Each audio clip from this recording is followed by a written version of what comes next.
Será que nós estamos mortos? Quantos mortos espirituais nós temos aqui, que ainda não conhecem Cristo? E eu não estou falando de conhecer aqui, porque o conhecimento aqui não nos leva a lugar nenhum.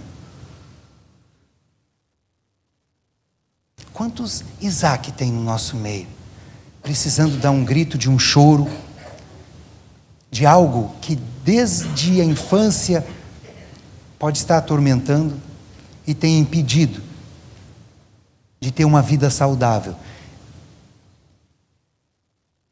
de deixar Jesus ser Senhor?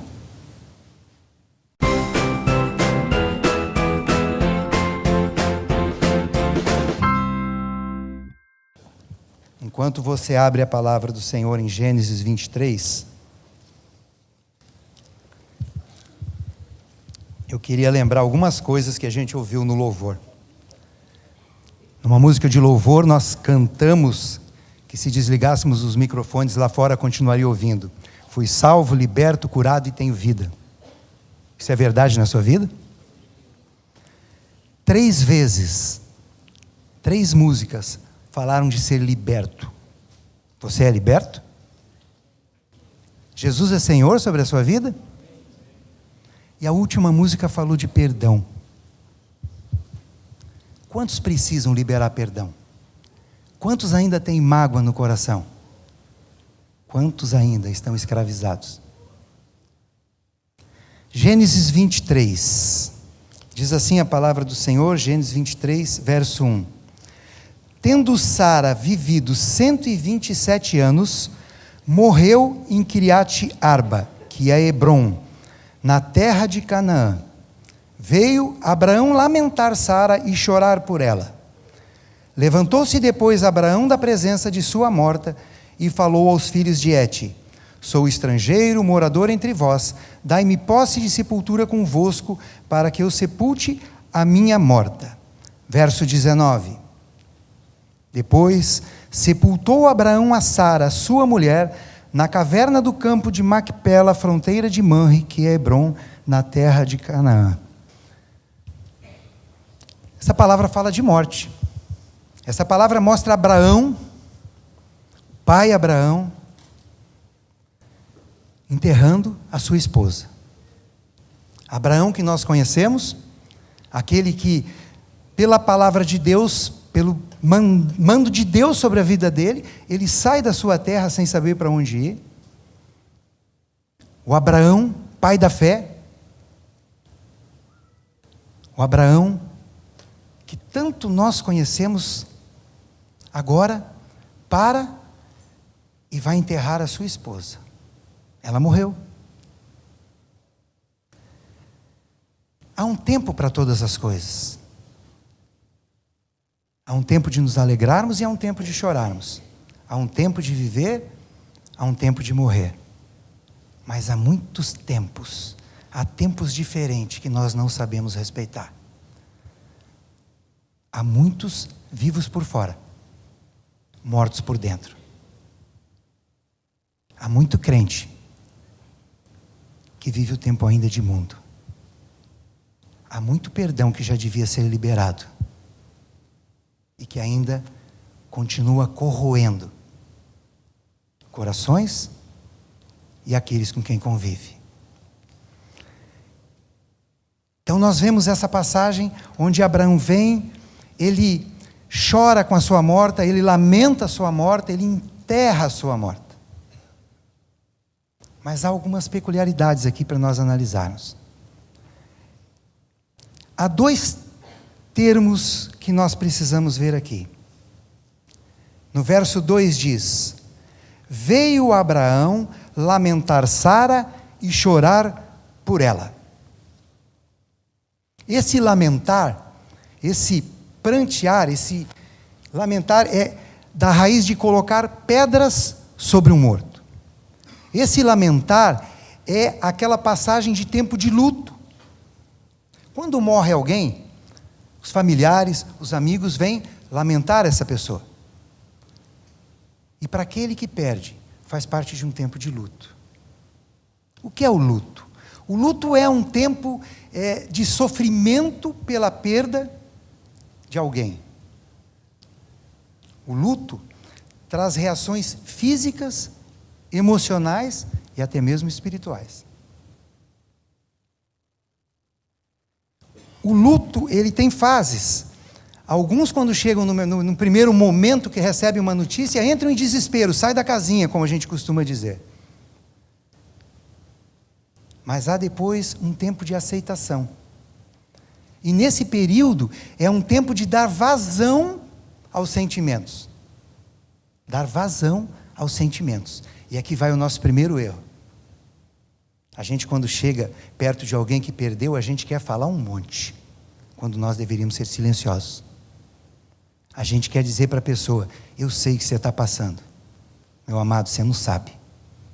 Por mais que a tua perda possa ter sido pior do que a perda que a pessoa com quem você está falando, somente cada pessoa sabe exatamente a dor que ela carrega no coração e por que ela carrega. Quantas coisas nós dizemos? Nós tentamos abafar, tentamos sufocar esse momento em que a pessoa precisa expressar o seu sentimento, exteriorizar o seu sentimento. Depois dessa fase, a pessoa começa a aprender a viver com a perda. Não tem algo ao seu lado, não tem aquela pessoa para quem ela ligava, não tem a pessoa que ela visitava, até que ela vai nesse andar, ela sai na outra ponta, pronto para voltar a viver. Acabou o luto. O luto é toda essa parte, desde o início da notícia e do sofrimento, até o momento em que ela retorna a uma vida saudável. De repente você deve estar se pensando, né? Está se perguntando: por que luto? Um estudioso, com um livro escrito já, um pastor em Portugal, ele traz a seguinte situação: todas essas fases aplicadas ao luto, elas se aplicam a outras situações da nossa vida. Uma separação, um divórcio, a pessoa pode passar por todas essas fases. Um filho, no meio de um divórcio, também pode passar por todas essas fases. Um homem, quando chega a uma determinada idade, ou a mulher, quando chega a uma determinada idade, que a sua vida começa a mudar, aquilo que ela fazia, ela não consegue mais fazer. Se isso não for, se essa passagem não for bem administrada, ela pode passar por toda essa situação. Querer viver como mais novo, não negar a situação que ela está passando, e não trabalhar com isso para voltar e agora viver essa vida conforme a idade. Esse autor, ele diz que até o jovem, quando passa essa fase da adolescência, que entram as responsabilidades, se ele não for bem preparado, ele pode passar por situações como essa. Quantas coisas do nosso passado, da nossa infância, quantas perdas ainda não saíram da fase do desespero? Quantas lutas ainda permanecem lá? Quantas coisas nós ainda continuamos negando? O que foi vivido que ainda não deu ênfase para colocar para fora os sentimentos e ainda estão lá aprisionados? Talvez você diga assim: não, eu já tenho bastante experiência, eu já tenho muitos anos de Bíblia, muitos anos de igreja, eu não passo por isso, as coisas estão tranquilas. Pastor americano, Peter Escaseiro, 20 anos de ministério. Deus mostra um dia para ele que a forma com que ele tratava a família, ele já ensinava casais, orientava casais a usarem a Bíblia para resolverem os seus problemas. Deus mostra para ele tratando a família como o pai dele tratava. Ele estava aprisionado. Um pai que era tirano, um pai que cobrava em demasia, um pai que sufocava a casa. Isso era ele, reproduzindo o que o pai fez. Ele estava aprisionado, numa perda de uma infância, numa dor que ele trazia no coração, em que ele não tinha dado vazão ao sentimento e colocado para fora. Ele não estava liberto naquela situação. Então, não é o tempo que nós temos de igreja, não é a posição que nós ocupamos. Um dos seus livros, ele coloca uma seguinte frase: sem maturidade emocional, não se atinge maturidade espiritual. Quantos casamentos destruídos nós temos aqui? Quantas vezes se ouve a palavra divórcio? Quantas vezes é preciso implorar para que as pessoas venham num evento de casais? E por experiência própria do tempo que trabalhamos aqui com casais, os que vêm são os que menos precisam. Os que mais precisam não vêm. Os que mais precisam procuram as portas pastorais para ver se eles dizem quem é o culpado da separação que já aconteceu. Não se vem no tempo possível de pedir socorro. Quando você conversa com essas pessoas, se você olhar um pouco mais a fundo, muitas delas ainda estão aprisionadas no passado. Muitos dos problemas não são dentro do próprio casamento, mas aconteceram lá atrás. Mas elas nunca deram vazão, elas nunca deram um grito de liberdade. A primeira determinação no casamento é deixar pai e mãe.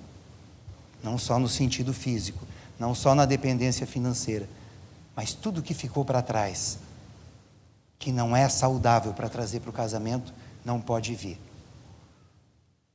Quantos filhos não se consegue educar? Depois de um ano, junto num trabalho com o Tsukayama nessa igreja, conversando com alguns pais, a resposta de alguns foi o seguinte: eu fui muito reprimido e hoje eu não consigo dizer não. Se não se libertar dessa dor do passado, não vai conseguir educar os filhos. Não vai se ter um casamento adequado. A mesma situação de um luto, que precisa ser chorada, é de muitas vidas lá atrás, que não foram choradas. Há muitas pessoas dentro dessa igreja, que já poderiam ter crescido mais, e já estarem desenvolvidas em algum ministério, mas que permanecem sentadas. Às vezes, pode ser uma situação dessas, que gera um medo, que gera uma insegurança, e a maturidade que deveria acontecer, que não é a que vem da idade, ela não acontece. Mas existe um outro termo usado aqui. Abraão chorou. Se o lamento já faz parte do choro, que choro é esse de Abraão? E esse choro de Abraão é um choro amargo. Esse choro de Abraão que vem junto com esse lamento, onde ele já estava ali chorando a sua morte, é aquele choro onde ele bota para fora essa dor, aonde ele bota para fora a sua tristeza, a sua angústia, ele lava a alma, ele expõe do mais profundo do ser o seu sentimento. E então, nós vemos que Abraão, passando nessa situação, ele consegue sair do outro lado. Ele consegue passar por essa fase. Eu não estou dizendo que Abraão encerrou o luto naquele mesmo dia quando ele chorou. Mas ele botou para fora aquela condição. Muito provavelmente Abraão teve que aprender agora a chegar no leito e olhar que Sara não estava. A sentar-se a um local para uma refeição e olhar que Sara não estava. Mas Abraão passa por essas etapas. E como é que a gente percebe esse Abraão passando por essas etapas? A primeira coisa que nós percebemos está no próprio texto que nós lemos. Abraão sai, negocia um campo e enterra Sara naquele lugar. Abraão não ficou bravo com Deus. Abraão não ficou beiçudo com Deus. Abraão não brigou com Deus. Abraão não abandonou a fé por ter perdido a sua companheira de caminhada. Abraão não voltou atrás naquilo que Deus tinha para ele. Era costume naquela época, quando morria alguém, se levava para a terra de origem. A terra de origem de Abraão não era mais a que ficou para trás. Era aquele lugar. Então ele não leva Sara para lugar nenhum. Ele compra um pedaço de terra e coloca Sara naquele lugar, dentro da terra da promessa. Muitos de nós, quando passa por uma dificuldade, questiona Deus, briga com Deus, abandona a fé. Vamos em frente, Gênesis 25. Um pouquinho para frente, na minha Bíblia, 2 páginas, Gênesis 25, versos 1 e 2. Diz assim a palavra do Senhor: Desposou Abraão outra mulher chamava-se Quetura.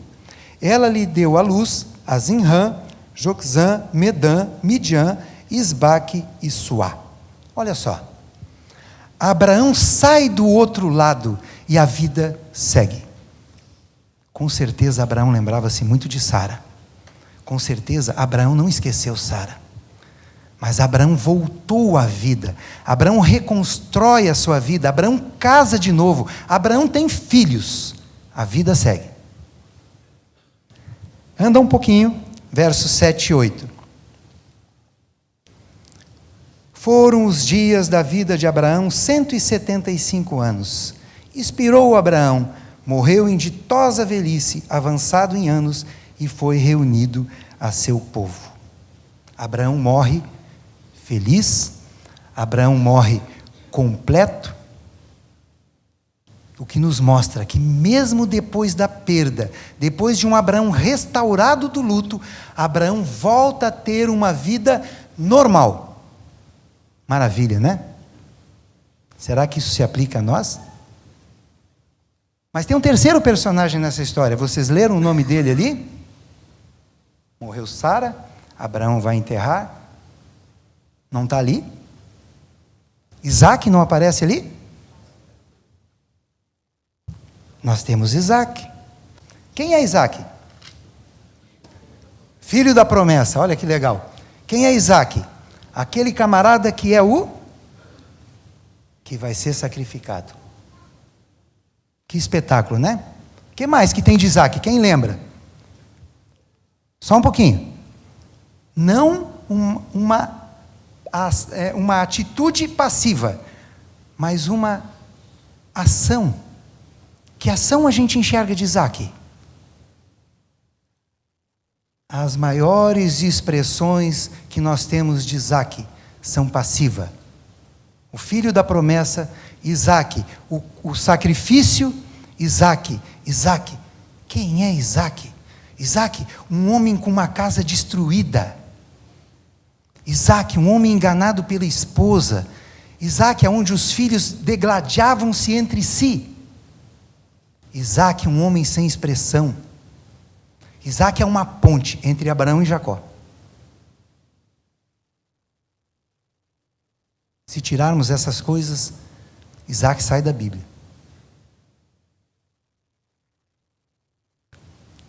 Isaac, quando pequeno, quantas coisas Isaac ouvia em casa? Havia um outro irmão mais velho, filho de uma outra mãe.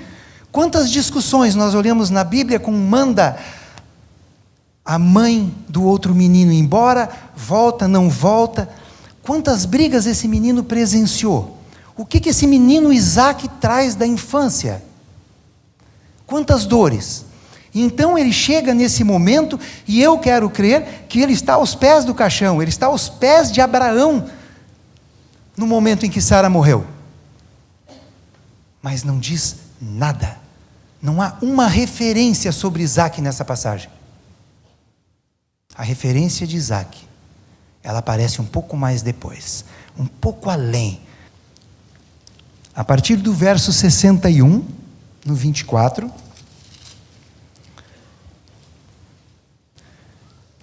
nós vamos ver uma passagem onde Abraão, cerca de 13 anos depois da morte de Sara, Abraão manda buscar uma esposa para o filho Isaque.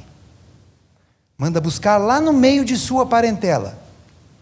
E essa esposa é Rebeca. Essa esposa está vindo, trazida pelo servo que foi para buscá-la, encontrar e buscar.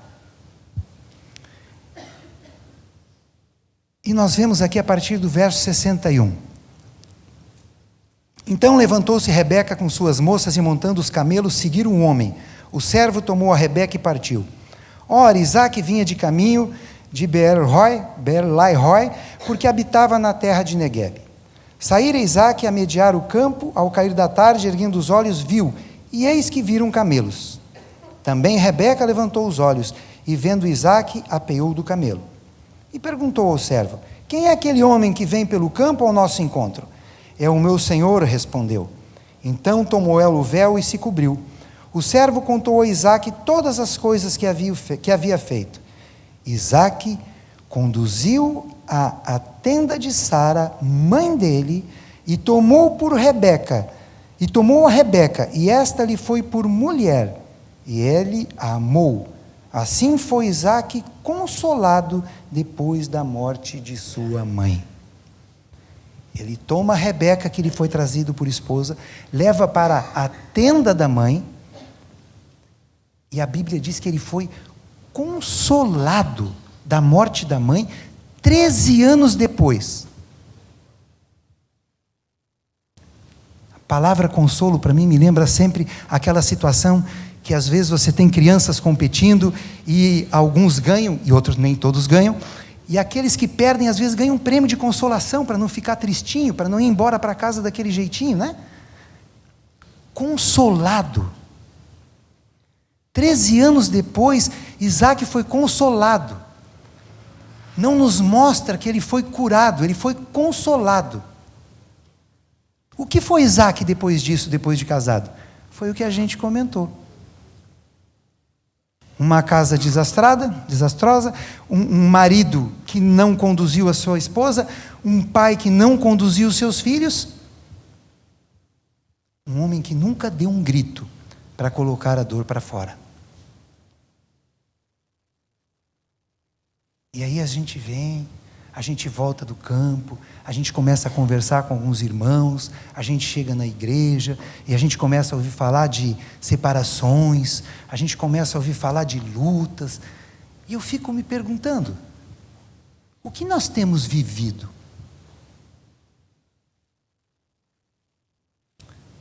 2 ou 3 semanas atrás, num domingo, foi isso, à noite, sentado ali naquele canto, a Sá teve uma visão, a minha esposa.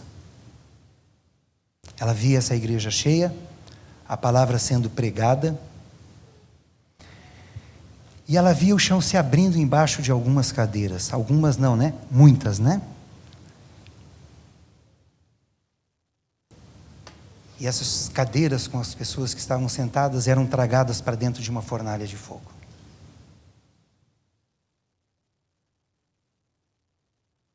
No meio dessa caminhada toda, quem somos nós diante dessas situações que nós conversamos até agora? Será que nós estamos mortos? Quantos mortos espirituais nós temos aqui que ainda não conhecem Cristo? E eu não estou falando de conhecer aqui, porque o conhecimento aqui não nos leva a lugar nenhum. Quantos Isaque tem no nosso meio, precisando dar um grito de um choro, de algo que desde a infância pode estar atormentando e tem impedido de ter uma vida saudável, de deixar Jesus ser Senhor?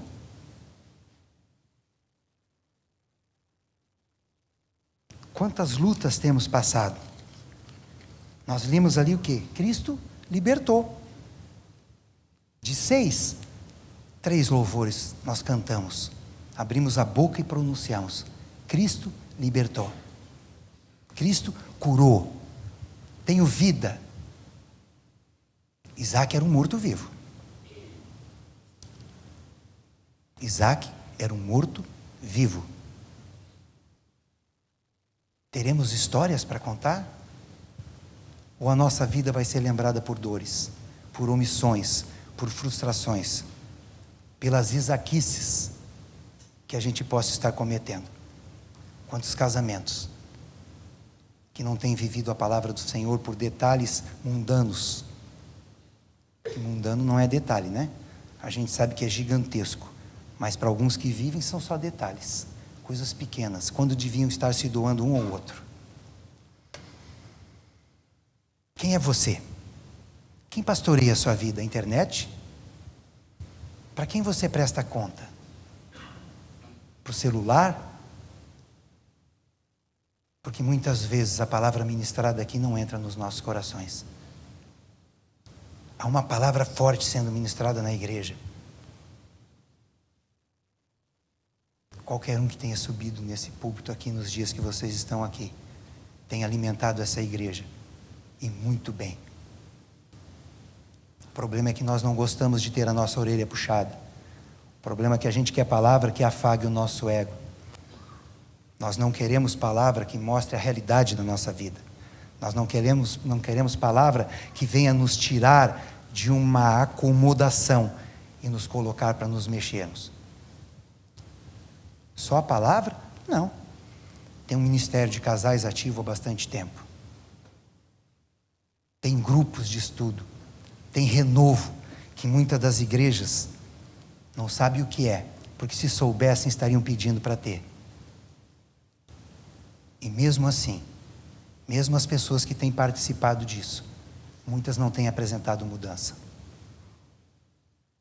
Parece que são só encontros. Ou talvez, maridos que venham para contentar as esposas. A maior responsabilidade do casamento é nossa. Porque o homem é o cabeça. Porque a mulher, quando passa por situação, ela pede socorro e nós arriscamos perder a nossa família, mas não abrimos a boca. Temos nos omitido. Para muitos, talvez, são alguns pecados de estimação. Para outros, podem ser feridas. Só que não adianta tentar mudar a conduta. Muitas vezes nós temos trabalhado tentando mudar a conduta. E aí é um esforço humano. Se não mudar a raiz que está no coração, o sentimento que introduz e que impulsiona para que essa conduta permaneça, essa dor não vai sair lá de dentro. O pecado de estimação não vai ser largado.